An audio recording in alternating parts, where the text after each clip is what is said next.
গোপুর সোনাকে দুধ খাওয়াতে গিয়ে কড়াইতে দেখি অনেকটা সর জমে আছে। তো ভাবলাম যে সরগুলো তুলে নিই। দেখো আমি সরগুলো তুলে নিয়েছি আর সরগুলো খুবই সুন্দর হয়েছে।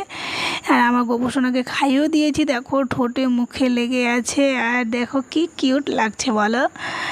তো নতুন নতুন ভিডিও পেতে গেলে গোপুর সোনার সেবা চ্যানেলে তোমরা সাবস্ক্রাইব করে রাখবে আর লাইক কমেন্ট শেয়ার করবে। আর এদিকে আমি কিছুটা লাড্ডু এনে রেখেছিলাম, তো আমার গোপুটাকে দেখো লাড্ডুটাও খাইয়ে দিচ্ছি, যেহেতু এনে রাখার ছিল।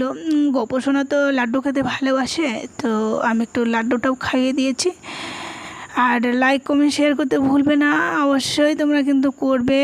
আর নতুন নতুন ভিডিও পেতে সঙ্গে থাকবে। এদিকে দেখো মুখটাও মুছিয়ে দিয়েছি ভালো করে, তোয়ালা দিয়ে রুমাল দিয়ে মুছিয়ে দিয়েছি। তো টাটা বাই বাই।